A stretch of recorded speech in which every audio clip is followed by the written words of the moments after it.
सर्द मौसम है, फेफड़ों की बीमारियां हैं, एहतियात क्या करनी चाहिए? सफाई। दूसरा ये है कि सफाई तो कॉमन फैक्टर है ना, गर्मियों सर्दियों।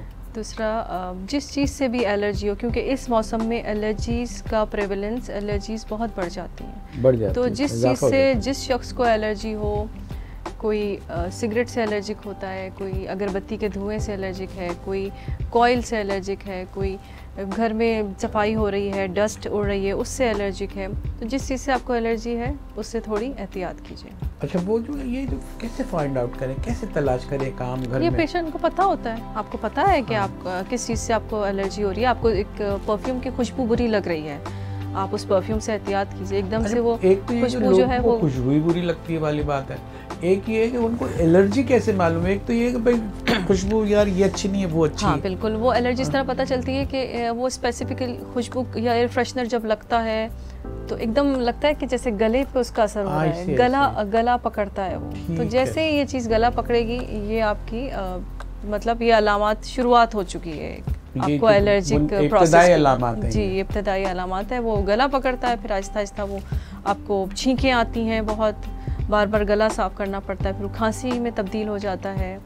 फिर वो ये हमारे जो है नीचे ट्रिकल करते हैं सिक्रीशंस, जब ऊपर से सब ट्रिकल करेंगी सिक्रीशंस नीचे, तो ये फेफड़ों में जाएगा, इन्फेक्शन फेफड़ों तक चला जाता है, तो वो फिर इन्फेक्शन की सूरत अख्तियार करती है। जो सप्लीमेंट्री जो सबसाइड वो से बीमारियां हैं, इसकी ट्यूबरकुलोसिस, वो क्या है? क्या दिल पे भी असर करती हैं ये? क्या जहन पे भी असर करती हैं ये? सिर्फ दिल पे ही नहीं करती ये, बिल्कुल जहन दिमाग पे असर होता है। टीबी दिमाग की भी होती है, दिमाग की झिल्ली की टीबी होती है, रीढ़ की हड्डी की टीबी है। मैंने आपको बताया जहाँ जहाँ ब्लड सप्लाई हो रहा है बॉडी के जिस पार्ट में, वहाँ टीबी हो सकती है। आपने बताया हड्डियों की टीबी होती है। नहीं, ये बात एक तो ये कि हड्डियों की टीबी होती है हर जगह के, आपने बता दिया कि हेयर और नेल की नहीं होती।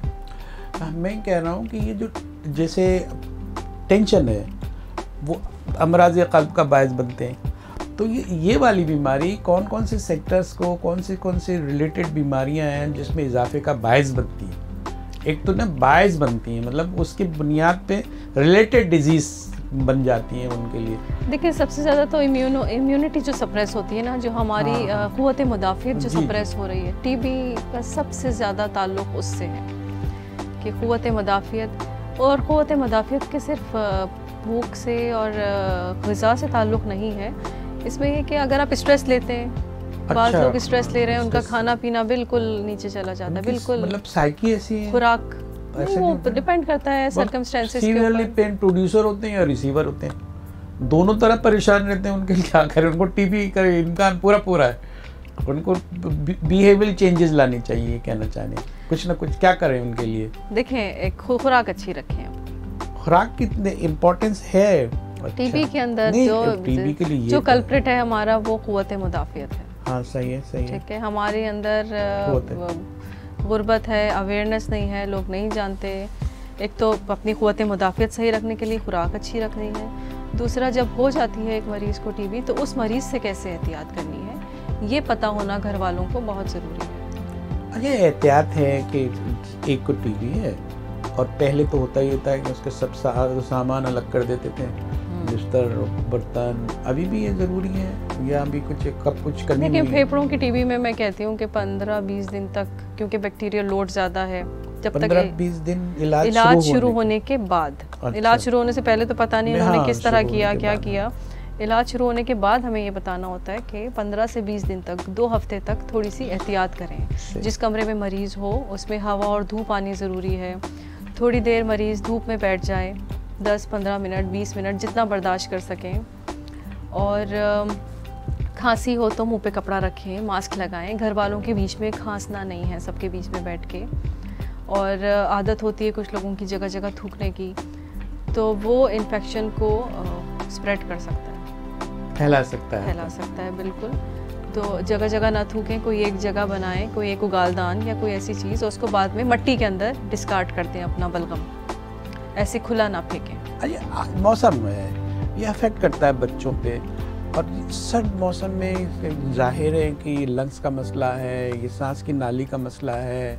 क्या होता क्या है सर्दी में कि लंग्स जो है ज़्यादा असर कबूल करते हैं। क़ुव्वत मुदाफ़ियत तो आपने बताई है कि उसकी वजह से होता है, लेकिन क़ुव्वत मुदाफ़ियत भी तो कमज़ोर किसी वजह से पड़ती है ना। तो वो मौसम से अफेक्टेड क्या उसकी रिलेशन है कि एक तो वायरल डिजीज़ मुख्तलिफ मौसम में प्रिवेल करती हैं। सर्दी में थोड़ा जो रेस्पिरेटरी डिजीज़ जो कॉज करते हैं वायरसेस, वो थोड़ा सा फ्लेयर अप हो जाते हैं, ज़्यादा फ्लेयर अप हो जाते हैं। तो उसमें चेस्ट की जो बीमारियां होती हैं वो ज़्यादातर सर्दियों में इसी वजह से होती हैं। दूसरा एलर्जीज़ जो है, जो रगें हैं वो सिकुड़ती हैं, जैसे कहते हैं कि गर्मी में टायर जो है वो फैलता है और बस्ट होने के चांस। एलर्जी जब होती है तो अंदर से सांस की नालियाँ सुखड़ रही होती हैं और बलगम ज़्यादा प्रोड्यूस हो रहा होता है, सांस लेने में तंगी होती है, बलगम ज़्यादा आता है और बुखार अगर वो ज़्यादा इनफैक्ट वायरल। खुश्क खांसी होती है, एक बलगम वाली खांसी होती है, ये क्या होती है? खुश्क खांसी सूखी खांसी होती है जिसमें बलगम नहीं आता। क्यों बलगम नहीं पैदा प्रोड्यूस हो रहा होता, या मरीज आप डिस्टिंग्विश करें ना कि इसमें ये होता है, इसमें ये होता है। नहीं देखिए, ये मैं डिस्टिंग्विश नहीं कर पाऊंगी। एक तो ड्राई कफ होती है, उसमें तो ये है ना कि बलगम कंजेस्टेड है चेस्ट, लेकिन पेशेंट बलगम निकाल नहीं पा रहा या बलगम इतना बन ही नहीं रहा अंदर।